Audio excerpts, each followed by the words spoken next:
Welcome to our channel. This is doctor R B Sudha. ఇప్పుడు మనం మాట్లాడుకోబోయేది ఏంటంటే మార్చ్ రాశి ఫలితాలు, నెల ఫలితాలు ఎలా ఉన్నాయో చూద్దాము. అంతకన్నా ముందు మనం ఎప్పుడు మాట్లాడుకునేది ఏంటంటే గోచార రీత్యా.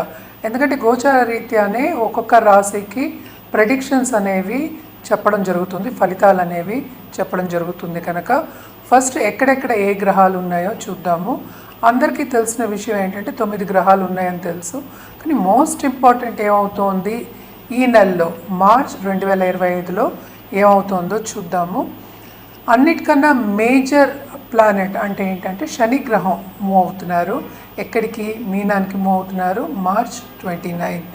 అలాగే ఏంటంటే జూపిటర్ మనకి తెలిసిందే రిట్రోగ్రేషన్ నుంచి డైరెక్ట్ అయ్యారు ఫిబ్రవరి నెలాఖర పోయిన నెల. ఆయన వృషభంలోనే ఉన్నారు. అలాగే రాహు ఏమో మనకి మీనంలో ఉన్నారు, కేతు ఏమో మనకేమో కన్యలో ఉన్నారు. అదొకటి కాకుండా ఈ నెల ఇంకోటి మేజర్ థింగ్ ఏంటంటే కుజుడు ఏమో రిట్రోగ్రేషన్ నుంచి డైరెక్ట్ అయ్యారనమాట. అదొకటి కాకుండా సన్ అన్నిటికన్నా మేజర్ ప్లానెట్ మనం ఎప్పుడు మాట్లాడుకుంటూ ఉంటాము. గోచార రీత్యా ఆయన మార్చ్ 14th మీన రాశికి ప్రవేశిస్తున్నారనమాట. అలాగే మనం చూసాము అంటే వీనస్ ఏంటంటే రిట్రోగ్రేషన్కి వస్తున్నారు. అలాగే కంబషన్ కూడా అవుతోంది.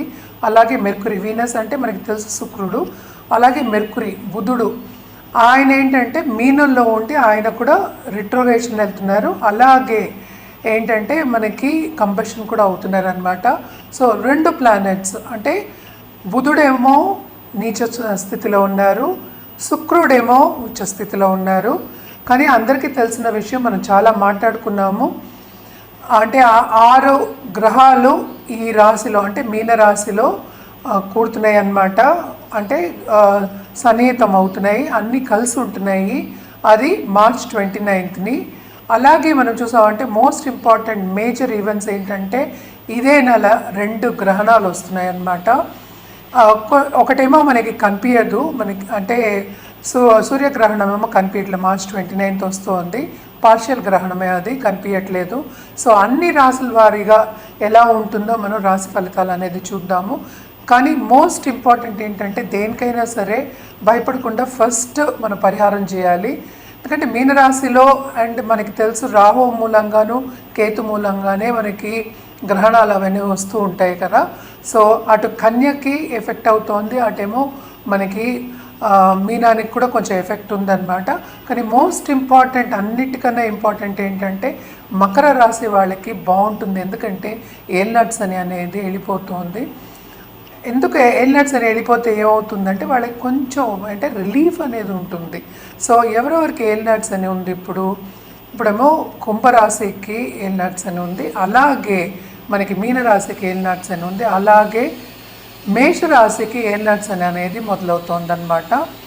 సో ఏల్నట్స్ అని మొదలవుతోంది మేషరాశి కంటే భయపడవలసిన అవసరం లేదు. కొన్ని పరిహారాలు చేసుకోవాల్సిందే. ఎప్పుడు మన పరిహారాలు అన్ని రాశుల వారిగా మనం చెప్తూనే ఉన్నాము. కానీ ఏంటంటే మోస్ట్ ఇంపార్టెంట్ కొన్ని అడ్డంగాలు వచ్చే ఛాన్సెస్ ఎక్కువ ఉంటాయి. కనుక ఎప్పుడు మనం చెప్పుకునేదే 12 రాశుల వారికి, కొన్ని రాశుల వారికి చాలా బాగుంటుంది, కొన్ని రాశుల వారికి అంత బాగుండదు. ఈ గ్రహస్థితి మూలాన్ని అలా ఉంటుంది అని చెప్పుకోవాలన్నమాట. సో మకర రాశి వాళ్ళకి మాత్రం చాలా అదృష్టం, ఈ నెల అంతా చాలా బాగుంటుంది. పరిహారాల విషయానికి వస్తే కనుక మనం జనరల్గా చేసే పరిహారాలు ఎప్పటికైనా సరే నవగ్రహ స్తోత్రాలు, నవగ్రహ హోమాలు, లక్ష్మీ గణపతి హోమాలు చేసుకోవడం చాలా మంచిది. అదొకటి కాకుండా ఇప్పుడు నేను ఇందాక చెప్పినట్టు 2 గ్రహణాలు వస్తున్నాయి కనుక రాహుకేతు పూజ చేసుకోవడం చాలా మంచిది. అన్ని రాసుల వారి గురించి చెప్తున్నాను. అలాగే ఏంటంటే చంద్రుడికి మనం ఎప్పుడైనా సరే దానం ఇవ్వమంటాం అనమాట. బియ్యం దానం ఇవ్వడం అనేది చాలా ఇంపార్టెంట్. సో ఎప్పుడు మనం మాట్లాడుకున్నట్టు మొదటి రాశి మేష రాశి వాళ్ళకి ఎలా ఉందో చూద్దాం. మనం ఇప్పుడు మాట్లాడుకోబోయేది వృశ్చిక రాశి వాళ్ళ గురించి. వృశ్చిక రాశి వాళ్ళకి మార్చ్ 2025 రాశి ఫలితాలు ఎలా ఉన్నాయో చూద్దాము. వృశ్చిక రాశి వాళ్ళకి మాత్రం చాలా బాగుంది, బ్రహ్మాండంగా ఉందనే చెప్పాలి. ఎందుకంటే గురు చూపు ఉంది అన్నమాట. అండ్ ఆల్సో ఏంటంటే రిట్రోగ్రేడ్ అయిన మార్స్ మనకి ఈ రాశికి అధిపతి అయిన కుజుడు కూడా డైరెక్ట్ అవుతున్నారు. అదొకటి కాకుండా మనకి తెలుసు 6th లార్డ్ అధిపతి కూడా కుజుడే అయ్యారు. సో తప్పక వీళ్ళకి ఏం చేస్తున్నారు? Okay, repeat.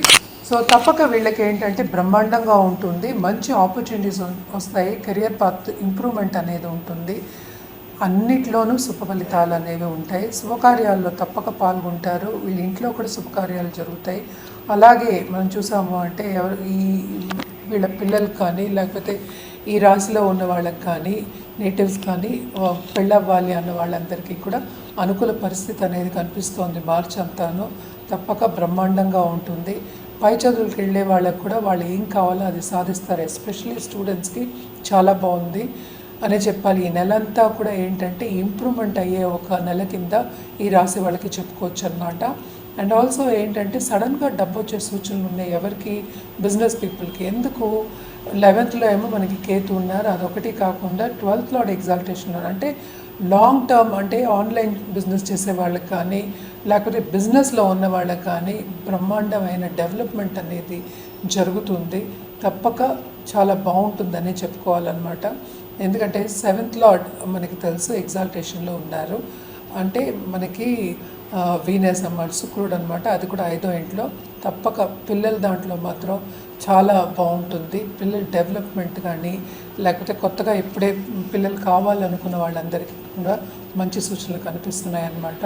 పిల్లల మీద ఖర్చు పెట్టాలి కనుక పిల్లల్ని సెటిల్ చేయడానికి తప్పక వాళ్ళని ఫారిన్లో సెటిల్ చేయడం కానీ వేరే చోట సెటిల్ చేయడం కానీ తప్పక జరుగుతుంది.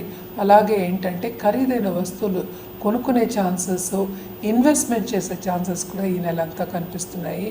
తప్పక సడన్గా డబ్బు వచ్చే అంటే చాలా డబ్బు వచ్చే ఛాన్సెస్ ఎక్కువ కనిపిస్తున్నాయి అన్నమాట. అండ్ ఆల్సో ఏంటంటే మనకి శని కూడా మూవ్ అవుతున్నారు towards end of this month. ఇంకా చాలా బాగుంటుంది. అంటే ఏంటి, లక్ అనేది డెవలప్ అవుతుంది, లక్ ఫేవర్ చేస్తుంది, మీరు ఏది ముట్టుకున్నా తప్పక సక్సెసే అవుతారు అని చెప్పడం జరుగుతుందన్నమాట. అండ్ ఆల్సో ఏంటంటే మనకి లవ్ రిలేషన్షిప్లో ఉన్న వాళ్ళందరికీ కూడా అనుకూల పరిస్థితి కొంతవరకు మనకి కనిపిస్తోంది. చిన్న చిన్న డిసగ్రిమెంట్స్ తప్ప వేరే పెద్దగా ఏం కనిపించట్లే. మొత్తానికి వృశ్చిక రాశి వాళ్ళందరికీ ఈ నెలంతా చాలా బాగుంటుందనే చెప్పాలి. తప్పక వీళ్ళు ఏంటంటే బంధుమిత్రుల కలయిక ఉంటుంది, అలాగే విందు వినోదాల్లో పాల్గొనడం అనేది జరుగుతుంది. ఖరీదైన వస్తువు ఇచ్చి పుచ్చుకోవడం అనేది ఎక్కువ కనిపిస్తోంది. తప్పక వీళ్ళు శుభకార్యాల్లో ఇందాక చెప్పినట్టు శుభకార్యాల్లో ఇచ్చిపుచ్చుకోవడం అనేది ఎక్కువ కనిపిస్తుంది. దాని మూలాన్ని ఖర్చు అనేది ఎక్కువ కనిపిస్తుంది అన్నమాట. ఏదైనా సరే శుభ ఖర్చులు అనేవి కనిపిస్తున్నాయి. ఇన్వెస్ట్మెంట్స్ కూడా ఏంటంటే వీళ్ళు లాంగ్ టర్మ్ చేస్తారు. ఈ రాశిలో ఉన్న సపోజ్ ఇన్వెంటర్స్ కానీ లేకపోతే బిజినెస్ పీపుల్ కానీ లేకపోతే ఏంటంటే ఇప్పుడు ఎస్పెషలీ మెటల్ బిజినెస్లో కానీ కంప్యూటర్ బిజినెస్లో కానీ ఉన్నవాళ్ళు తప్పక చాలా బాగుంటాయి. ఎస్పెషల్లీ ఇప్పుడు ఏఐ వచ్చింది కదా, ఏఐ బిజినెస్లో ఉన్న వాళ్ళందరికీ మంచి డెవలప్మెంట్ అనేది జరుగుతుంది. అలాగే ఏంటంటే వీళ్ళకి కొత్త సబ్జెక్ట్స్ మీద ఇంట్రెస్ట్ వచ్చి అంటే గుప్త సబ్జెక్టులన్నీ నేర్చుకోవడం అనేది జరుగుతుందన్నమాట. అండ్ ఆల్సో అన్నీ బాగున్నాయి వీళ్ళకి, కానీ కూడా ఏంటి వీళ్ళు పరిహారాలు చేసుకోవడం అనేది వెరీ వెరీ ఇంపార్టెంట్. ఎప్పటికైనా సరే ఏంటంటే పరిహారాలు చేసుకుంటే లాంగ్ టర్మ్లో మీకు బాగుంటుంది. ఎందుకంటే పాజిటివ్ బ్యాంక్ బ్యాలెన్స్ అనేది ఎప్పటికైనా ఉంటుంది. బ్యాంక్ బ్యాలెన్స్ అంటేనే అది ఎదగాలనే చూస్తాం, అలాగే పాజిటివ్ బ్యాంక్ బ్యాలెన్స్ అనే ఎదుగుతూ ఉంటుందన్నమాట. సో తప్పక మీకు చాలా బాగుంటుంది, ఇంకా ఫ్యూచర్లో ఇంకా బాగుంటుందన్నమాట. ఇది ఒక స్టెప్పింగ్ స్టోన్ కిందే మనం తీసుకుంటూ ఉన్నాము. చాలా చాలా బాగుంటుందని చెప్పాలి. ప్రాపర్టీస్ కొనే ఒక విషయం కూడా మనం చూస్తున్నాం, అంతే. అందుకనే నేను చెప్పాను ఇన్వెస్ట్మెంట్స్ చేస్తారు అని. క్రయ విక్రయాల్లో కూడా వీళ్ళకి తప్పక బ్రహ్మాండంగా లాభాలు వస్తాయి. అండ్ ఆల్సో పాలిటీషియన్కి, ఈ రాశిలో ఉన్న పాలిటీషియన్స్కి మాత్రం చాలా బాగుంది. కొత్త స్కీమ్స్ వస్తాయి, అలాగే కొత్త ఆపర్చునిటీస్ వస్తాయి. అది నిర్వహించడం అనేది చాలా సక్రమంగా చేసి అందరు ప్రజల మన్నన పొందుతారు అనేది సూచన కనిపిస్తోందన్నమాట. తప్పక పరిహారాల విషయానికి వస్తే కనుక కుజుడికి మనం జపం చేయడం అనేది వెరీ ఇంపార్టెంట్. అలాగే సుబ్రహ్మణ్య స్వామికి మంగళవారం తప్పక వెళ్ళి పాలాభిషేకం చేయడం ఎక్స్ట్రీమ్లీ ఇంపార్టెంట్ అన్నమాట. ఇదొకటి కాకుండా శని మూవ్ అవుతున్నారు కనుక శని కాళ్ళు పట్టుకోవడం కూడా చాలా మంచిది. అంటే ఏంటి, శని దానం ఇవ్వడం కానీ తైల దీపం పెట్టడం కానీ శనివారం మంచిదన్నమాట. అలాగే ఏంటంటే నవక స్తోత్రం డైలీ చదువుకోవడం మంచిది, లేకపోతే శనిది చదువుకోవడం కూడా చాలా ఇంపార్టెంట్. ఇదంతా మనం మాట్లాడుకునేది ఈ నెల వరకే. సో లాంగ్ టర్మ్లో మీకు కావాలి అంటే కనుక తప్పక మమ్మల్ని సంప్రదించవచ్చు. కింద స్క్రోల్ అయ్యే నెంబర్కి సంప్రదిస్తే కనుక అన్ని వివరాలు చెప్పడం అనేది జరుగుతుంది. అదొకటి కాకుండా ఇండివిజువల్ జాతకం పరిశీలించుకున్నప్పుడు మన రెమెడియల్ మెషర్స్ కూడా ఈజీగా ఇవ్వడం అనేది జరుగుతుంది. ఎందుకంటే మీకేం కావాలో తెలుసుకుని ఇవ్వడం అనేది జరుగుతుంది. అలాగే జాతిరత్నం కానీ, ఒక పూజలు కానీ, లేకపోతే హోమాలు కానీ, లేకపోతే జపాలు కానీ ఇవన్నీ చెప్పడం జరుగుతుంది. సో తప్పక సంప్రదించవచ్చు.